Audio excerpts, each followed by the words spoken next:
Hello everyone, फिर से आपके लिए लेकर आए 50 क्वेश्चन आंसर की सीरीज जो कि रहेगी एमसीक्यूज ऑफ एनाटॉमी से रिलेट। इसमें कुछ फिजिकल एजुकेशन के क्वेश्चन आंसर भी दिए गए हैं जो कि काफी ज्यादा इंपॉर्टेंट है। तो अगर आप एग्जाम की तैयारी कर रहे हैं तो इनको भी तैयार करते हुए चलें। तो बिना किसी देरी के हम लोग वीडियो को स्टार्ट करते हैं। चैनल पर नए हैं तो लाइक एंड सब्सक्राइब जरूर करें ताकि इसी तरीके के वीडियो आपको कंटिन्यू मिलते रहें।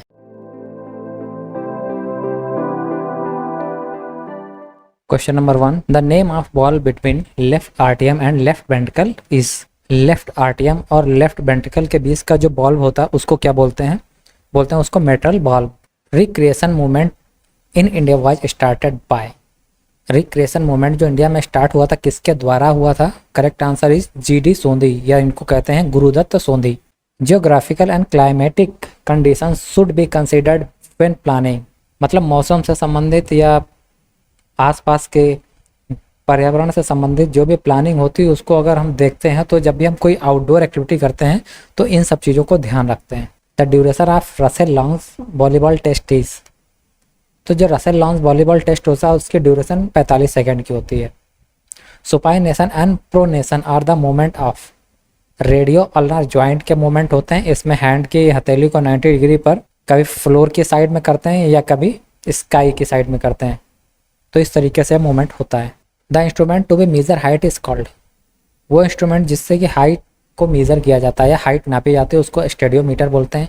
The amount of blood pump by heart in 1 beat is called. एक बीट में ब्लड का कुछ मात्रा पंप होती है हार्ट में, उसको क्या बोलते हैं? तो उसको स्ट्रोक वॉल्यूम बोलते हैं। What is said to be the father of philosophy of idealism. तो यहाँ पर अगर देखेंगे कि फिलॉसफी का फादर कौन है तो यहाँ पर सोक्रेट्स बताया गया है, मगर ये फादर ऑफ फिलॉसफी हैं जरूर, मगर कहीं पर प्लेटो भी शो हो रहा है। अगर इंडिया के फादर ऑफ फिलॉसफी देखेंगे तो वो बताए गए हैं सर्वपल्ली राधाकृष्णन। तो इसको आप देख लीजिएगा। A physical education teacher nowadays is essentially an instructor, a movement educator, a drill master, all of the above.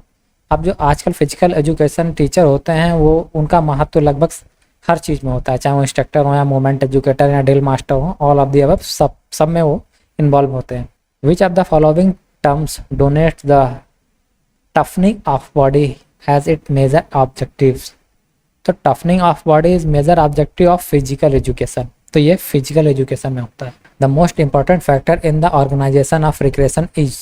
देखो सबसे ज़्यादा important जो फैक्टर होता है ऑर्गेनाइजेशन का रिक्रिएशन में वो होता है फैसिलिटीज़। जितनी ज़्यादा फैसिलिटीज़ होंगी उतने ज़्यादा रिक्रिएशन गेम्स हो पाएंगे या उतने ज़्यादा रिक्रिएशन गेम्स क्रिएट हो पाएंगे। ये सब फैसिलिटीज़ पर डिपेंड करता है। अगर आपके पास कोई फैसिलिटीज़ नहीं है तो आप रिक्रिएशन गेम ज़्यादा नहीं कर पाएंगे। Which is the smallest bone in the human body. Human body में जो सबसे स्मॉलेस्ट बोन होती है वो स्टेपीज होती है, कान की हड्डी बोलते हैं इसको, सबसे छोटी होती है। Which is not a primary motive. Primary motive नहीं है तो हंगर भी प्राइमरी मोटिव है, love is primary motive, sex भी है तो अफेक्शन नहीं है। One deformity may lead to the development of another. Knock knee may be caused by as a result of. Knock knee में भी cause of a result. Knock knee के कारण हो सकता है, बोलेक्स भी हो सकते हैं। In the childhood individuals behaviour is mostly influenced by. अगर आप बचपन में देखेंगे तो जो बच्चा होता है उसका जो बिहेवियर होता है वो किस पर डिपेंड करता है? तो सबसे ज़्यादा फैमिली पर डिपेंड करता है, क्योंकि फैमिली में क्या एक्टिविटी हो रही है, फैमिली में कैसा माहौल है, सबसे पहले बच्चा ये सीखता है। In which activity lactic acid system activated. तो यहाँ पर कुछ रेसेस दी गई हैं, 20 मीटर भी है, 100 मीटर भी है, 10,000 मीटर भी है, 400 मीटर भी है। तो लैक्टिक एसिड किस में एक्टिवेट होगा? तो लैक्टिक एसिड एक्टिवेट होगा 100 मीटर में, क्योंकि 100 मीटर में आपको ज़्यादा स्टेमिना और ज़्यादा स्पीड चाहिए होती है। जहाँ पर ज़्यादा स्टेमिना ज़्यादा स्पीड हो तो लैक्टिक एसिड के ज़्यादा चांस होते हैं वहाँ पर एक्टिवेट होने के लिए।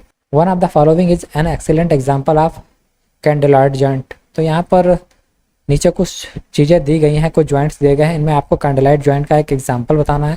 तो ये जो रिस्ट जॉइंट होता है उसको कैंडेलाइट जॉइंट भी बोला जाता है। Schaller and Spencer are associated with the one of the following theories of play. देखो प्ले की कुछ थ्योरीज दी गई हैं जिनमें स्केलर एंड स्पेंसर को एसोसिएट किया गया है। तो कौन सी थ्योरी है? वो थ्योरी है सरप्लस एनर्जी की theory. The total number of officers required for a kho kho match. तो खो खो मैच में जो टोटल ऑफिसर रिक्वायर होते हैं वो होते हैं 6। The 50th percentile is also known as. अगर 15th परसेंटाइल है मीन्स आधा है तो आधा का मतलब फिर वो मीडियन होगा। In the technical terms muscles pull is known as. अगर टेक्निकल टर्म्स से देखें जो मसल्स पुल होती है, मसल्स में किसी चोट लगने की वजह से बाहर की तरफ अगर निकल आती है, पंप कर जाती है, तो उसको स्ट्रेन बोलते हैं। According to the German concept of physical education, the mother of the all games and sports is. अगर German concept of physical education के हिसाब से देखेंगे तो गेम्स और स्पोर्ट्स का मदर कौन है? यहाँ पर कुछ गेम्स दिए गए हैं, तो जिम्नास्टिक को इसका मदर माना जाता है। Physical activity is basically physical activity basically होती क्या है? तो यह बायोलॉजिकल नेसेसिटी होती है। Resolution of national sports policy was laid in the houses of the Indian parliament on. Resolution national policy, sports policy Indian parliament में कब आई, इसको ये पूछा गया, तो ये आई थी अगस्त 21, 1984 में। The literal meaning of the word philosophy is. Word philosophy का मतलब क्या होता है? Love of wisdom. First step of budget preparation is. अगर आप सोच रहे हैं कि आप अपने बजट को कंट्रोल करें या आपका जो खर्चा है उसको कंट्रोल करें, तो पहला जो स्टेप होगा वो होगा प्लानिंग का। सबसे पहले आप प्लान करोगे कि कितना पैसा कहाँ खर्च करना है, तभी आप उसको कंट्रोल कर पाओगे। Which of the following activities measure dynamic strength. तो यहाँ वर्टिकल जंप है, शॉर्ट डिस्टेंस रन है, फॉरवर्ड रोल है और रोप क्लाइंबिंग है। तो यहाँ पर एक्टिविटी में आपको बताना सबसे ज़्यादा डायनेमिक स्ट्रेंथ किस में मेजर की जाती है। तो सबसे ज़्यादा डायनेमिक स्ट्रेंथ अगर आप मेजर करेंगे तो रोप क्लाइंबिंग में मेजर की जाती है। The blood vessels which brings blood to the heart from the lower part of the body is known as. जो लोअर बॉडी से हार्ट की तरफ ब्लड वेसल ब्लड को ले जाती है, उसका नाम क्या है? उसका नाम है inferior vena cava. The back thigh muscles are also known as. जो बैक थाई की मसल्स होती है उसको बोलते हैं हैमस्ट्रिंग। अधिकतर आपने देखा होगा क्रिकेट में हैमस्ट्रिंग की प्रॉब्लम हो जाती है। Harvard step test is a test for a measuring cardiovascular endurance के लिए हार्वर्ड टेस्ट किया जाता है। Which of the following is a two joint muscle. तो टू ज्वाइंट जो मसल होती है उसको सार्टोरियस बोलते हैं। इस sphygmomanometer is used to measure blood pressure. Blood pressure नापने के लिए इस स्फिग्मोमैनोमीटर का प्रयोग किया जाता है। Ultra microscopic virus are the main cause of mumps. जो अल्ट्रा माइक्रोस्कोपिक वायरस होते हैं वो मम्स का मेन कारण होता है। मम्स का मतलब होता है जो गले में जो रोग होता है, गल घुटना टाइप का, क्या बोलते हैं उसको, वो मम्स माइक्रोस्कोपिक वायरस के कारण होता है। Which of the following factor is considered to be the most important in the construction of an indoor gymnasium. अगर आप जिम्नेजियम बना रहे हैं, इंडोर जिम्नेजियम बना रहे हैं, तो उसमें आप सबसे पहले क्या देंगे या उसका मोस्ट इंपॉर्टेंट फैक्टर क्या होगा?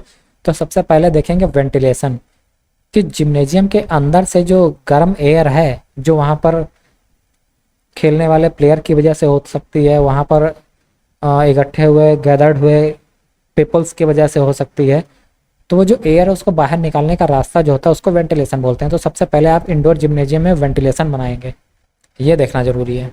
The law of acceleration is also known as. तो जो लॉ ऑफ एक्सीलरेशन होता है इसको न्यूटन का सेकेंड लॉ कहते हैं, कि किसी भी ऑब्जेक्ट पर आप फोर्स लगाएंगे तो जब तक फोर्स लग रहा है उस ऑब्जेक्ट पर वो मूवमेंट करेगा, तो इसको बोलते हैं law of momentum. Scoliosis is a postural deformity related with. जो स्कोलियोसिस होती है वो पोस्चरल डिफॉर्मिटी होती है, वो किससे रिलेटेड होती है? वर्टिब्रल कॉलम से रिलेटेड होती है या बैकबोन से रिलेटेड होती है। Which artery carries the supply of blood towards heart. यहाँ पर आर्टरी का नाम पूछा गया है जो ब्लड को हार्ट से सप्लाई करती है या हार्ट में ब्लड सप्लाई करने का काम करती है, इसको बोलते हैं coronary artery. In comparison to the Greek the Romans were more utilitarian, या किसी भी चीज को अच्छे से ज़्यादा यूज करते थे, यूटिलाइज करते थे। Administration and organization of physical education should be based on the principle of teaching. अब किसी भी स्कूल का एडमिनिस्ट्रेशन देखें या आप फिजिकल एजुकेशन का एडमिनिस्ट्रेशन मान लें, तो जो उसका ऑर्गेनाइजेशन हो या उसका सिद्धांत हो तो बेस्ट रूप से टीचिंग पर होना चाहिए, कि टीचिंग के सिद्धांत होना चाहिए। ये नहीं कि और भी कुछ आप इन्वायरमेंट स्कूल के अंदर ला रहे हैं। स्कूल के अंदर अगर आप कुछ भी सबसे पहले इन्वायरमेंट लाएंगे तो जो भी रिलेटेड होगा वो टीचिंग से रिलेटेड होगा, उसके बाद में आप अदर एक्टिविटी के बारे में सोच सकते हैं। How many major salivary glands are there in the human body. तो ह्यूमन बॉडी में मोस्टली सलाइवरी जो ग्लैंड्स होती हैं वो 6 होती हैं, इनको आप 3 पेयर्स भी कह सकते हैं। Which of the following concept reflect the true nature modern physical education. Reflect the true nature of modern physical education, तो ये सब फिजिकल ट्रेनिंग से रिलेटेड है। Which of the following are considered as the social inheritance of man. तो social inheritance of जब man की बात करेंगे तो यहाँ पर दिया गया, तो एक कंडीशनल रिफ्लेक्सेस पर डिपेंड करता है। ट्रेडिशनल हैबिट और रिलीजियस पर नहीं होता है, ये कंडीशनल रिफ्लेक्सेस पर डिपेंड करता है। कि आप जहाँ पर रह रहे हैं उस जगह का माहौल और कंडीशन कैसी है, और जब आप नेक्स्ट जगह जाएंगे तो वहाँ का माहौल और कंडीशन कैसा होगा, वो एक्चुअली बदल चुका होगा। विच of the following system of the body is the focal point in movement. यहाँ पर कुछ सिस्टम दिए, तो बॉडी का जो केंद्र बिंदु होता है उसका मोमेंट क्या होता है। ठीक है, अगर आप मोमेंट कर रहे हैं तो मोमेंट में सबसे ज़्यादा जो केंद्र बिंदु होगा या सबसे ज़्यादा जिसकी जरूरत होगी वो होगा मस्कुलर सिस्टम की, क्योंकि मस्कुलर सिस्टम जब तक काम नहीं करेगा आप किसी चीज़ को उठा के एक जगह से दूसरी जगह नहीं रख पाएंगे। वो among the following are found to be most agile. नीचे कुछ चीज़ें दी गई हैं, इसमें से मोस्ट अजाइल मतलब सबसे ज़्यादा क्या बोलते हैं, एजिलिटी, क्विक क्षमता वाला, ऐसे मान सकते हैं होता है। तो जिम्नास्टिक, स्विमर, डाइवर्स, एक्चुअली ये होते सारे ज़्यादा मोस्ट अजाइल है, मगर इसमें हाई जंपर सबसे ज़्यादा अजाइल होता है, most agile. The richest source of protein is soybean. अगर पल्सेस, ग्राउंडनट या एग में देखेंगे तो सोयाबीन में सबसे ज़्यादा प्रोटीन पाया जाता है। Increase in muscles mass due to heavy weight training is called. अगर आप जिम के अंदर अपने मसल्स मास को बढ़ाना चाहते हैं इसको बोलते हैं muscular hypertrophy. During exercise the cardiac minute volume in the average man में राइज फ्रॉम 4 लीटर टू। अब ये डिपेंड करता है बॉडी टाइप पर, ठीक है। बेसिकली इसमें होता है 20 to 25 लीटर्स, मगर किसकी बॉडी टाइप कैसा है, किसके अंदर ब्लड कितना है, ये सब चीज़ इस पर डिपेंड करता है। तो इसका आंसर ये होगा कि आप इसको अपने अकॉर्डिंग देख लीजिएगा। मैंने जो सर्च किया वो 20 to 25 के बीच इसका आंसर मुझे मिला है। तो इसको आप अपने हिसाब से भी सर्च करके मुझे कमेंट बॉक्स में बताइएगा एक्चुअली इसका आंसर क्या होना चाहिए। Ball and sockets types of joint is. और बॉल और सॉकेट का जो जॉइंट होता है उसको ट्राई एक्सेल जॉइंट बोलते हैं, जिसको शोल्डर का जॉइंट भी कहा जाता है। The number of bones in the cranium is. जो क्रेनियम होती है बोन जो कि फेस में पाई जाती है उसमें टोटल 22 बोन्स होती हैं, जिसमें क्रेनियम के अंदर 8 बोन्स पाई जाती हैं। Sigmund Freud is known to be the father of the. जो सिगमंड फ्रेड थे उनको फादर के रूप में जाना था, तो किसके फादर के रूप में जाना जाता है, थ्योरी ऑफ साइको एनालिसिस। तो ये कुछ इंपॉर्टेंट 50 क्वेश्चन आंसर की सीरीज थी। जो क्वेश्चंस अधिकतर एग्जाम्स में आते रहते हैं इनको मैंने क्वेश्चन पेपर से ही गैदर किया है। उम्मीद करता हूँ ये आपको पसंद आया होगा, इनकी भी तैयारी आप करते चलें।